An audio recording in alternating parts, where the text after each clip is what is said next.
តបបងប្អូនតើមើលពីវិធីធ្វើស្បែកជ្រូកបំពងឲ្យស្រួយឆ្ងាញ់រៀនគីមីចំណីអាហារអត់សភៅទាំងក្រុងចុងក្រោយមកលក់បាយម្ហូបកំងអញ្ចឹងបានថាมันប្រកាសតែយើងរៀនជំនាញហ្នឹងនឹងចេញប្រកបការងារមកបានដូចជំនាញយើងទេវាស្រេចទៅលើការតាំងចិត្តយើងដែរថាយើងចេញមកយើងចង់ធ្វើការងារហ្នឹងបើមិនចង់ទេអាចសាកចេញមករកស៊ីបានយើងពិបាកតែដបងឯងយូរទៅវេទនាទៅបើមុខវិញចង់ទៅចាក់វីតាមីនប្រហែលលានតោនក៏នៅតែចាស់ជាងវ័យដែលពុថាមួយថ្ងៃគិតនោះគិតអីសម្រាប់បងប្អូនដែលអត់តន់ចុច follow ទេពាក្យថា follow ហ្នឹងប្រែថាតាមដានណាបងប្អូនកុំភ្លេចចុចម្នាក់មួយផងព្រោះថ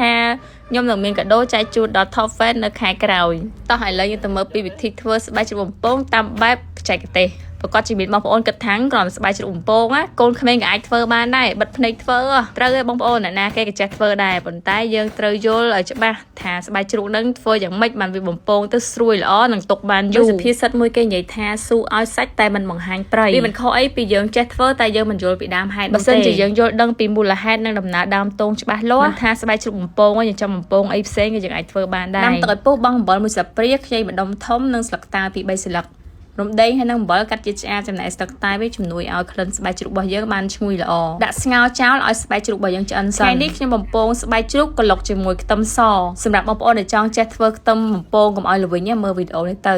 នឹងចេះធ្វើជាមិនខានទេទៅ40000ធំដល់មិនតែប៉ែទុកសបកលាខ្លះក្លុកវាកុំឲ្យម៉ត់ពេកនិយាយទៅយើងក្លុកដូចកច្រាមអញ្ចឹងម៉ាស៊ីននេះបងប្អូនបានខ្ទឹមយើងម៉ត់ស្មើសាច់ល្អមិនម៉ត់ពេកហ្មងតែបើយើងក្លុកយូរទៅវារៀងម៉ត់បើថាយើងក្លុកល្មមប៉ុណ្ណឹងដូចយើងកច្រាមអញ្ចឹងអត់ហត់ហើយស្រួលការងារយើងបានច្រើនស្បែកជ្រូករបស់យើងក៏ចាប់ផ្ដើមឆ្អិនល្មមដែរអញ្ចឹងយើងស្រង់ដាក់លាងទឹកវាទុកឲ្យត្រជាក់ពេលលាងទឹកហើយអញ្ចឹងយើងដករោមវាងាយស្រួលបងប្អូនឬមួយក៏យើងចង់កោសរោមវាចេញនៅពេលដែលសាច់ឆៅក៏បានដែរយើងចង់បំពងទុកឲ្យបានយូរចូលដល់2ខែ3ខែបងប្អូនជាយកខ្លាញ់ចេញអស់វាអត់ងាយមានក្លិនខាទេតែបើថាបងប្អូនដាក់ទាំងខ្លាញ់ដូចខ្ញុំចេះទុកអត់បានយូរហ្មងទេត្រឹមតែ10ថ្ងៃកន្លះខែអីវាចាប់ផ្ដើមឡើងក្លិនខាមកហើយខ្ញុំធ្វើនេះដោយសារខ្ញុំចង់ញ៉ាំស្បែកសុទ្ធចង់លាយខ្លាញ់តិចវាមានកាកខ្លាញ់លាយដល់ពេលដែលយើងក្លុកគ្រឿងទៅចូលគ្រឿងគ្នាឆ្ងាញ់ហើយធ្វើតែបន្តិចចេះមិនបាច់ចាំដល់មួយថ្ងៃទៅតែកន្លះថ្ងៃនិយាយទៅធ្វើឲ្យភ្លាមទៅនាំគ្នាញ៉ាំអស់លីងបដ ாய் នៅឡើងឆ្ងាញ់ហ្មងបងប្អូនលាយកាកខ្លាញ់អញ្ចឹងណាហាន់វាជាប្រទេសរៀងស្ដើងវែងអញ្ចឹងទៅដាក់ហាលវាឲ្យស្ងួត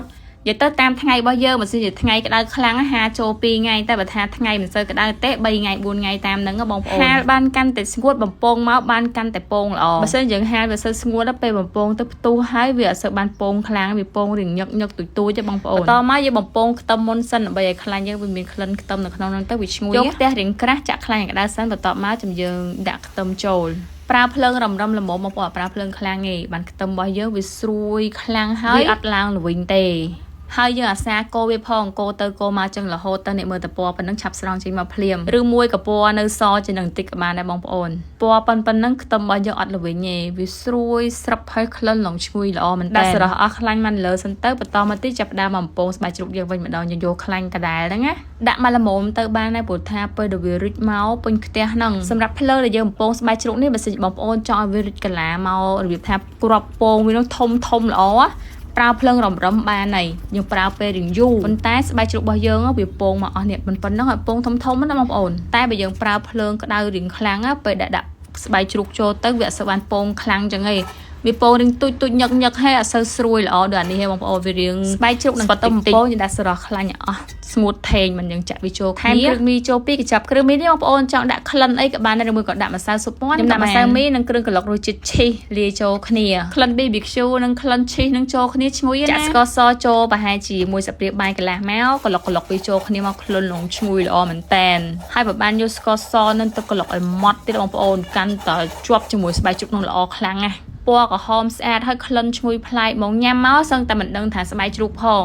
ញ៉ាំលេងពិសេសខ្លាំងបងប្អូនណាព្រោះថាវាមានខ្ទឹមបំពងផងហើយដាក់លាយក្លុកគ្រឿងមកឡើងឆ្ងាញ់វាឈ្ងុយមែនតើហើយបើសិនយើងចង់ទុកឲ្យបានយូរបងប្អូនរក្សាក្នុងថង់ក្រាស់ដែលកប់មាត់ឬមួយក៏ថង់ក្រាស់អ៊ុតមាត់ឲ្យចិត្តជាគីឡូកែវក៏បានដែរធ្វើម៉េចឲ្យមូក្រោបឲ្យចិត្តឆឹងកុំឲ្យចូលខ្យល់អាសោះវានឹងរក្សាភាពស្រួយបានយូរសែនយូរហើយចាក់ដាក់ចានមកឡើងតំណងមែនទែនពណ៌ឡើងក្រហមចឹងអត់ហល់ទេណានិយាយទៅគឺឈ្ងុយយកហ្មងខ្ទឹមបំពងធ្វើតាមវិធីហ្នឹងទៅអត់មានឋានល្វីងបងប្អូនស្រួយស្រាប់ឈ្ងុយតែគ្រឿងហើយនឹងខ្ទឹមហ្នឹង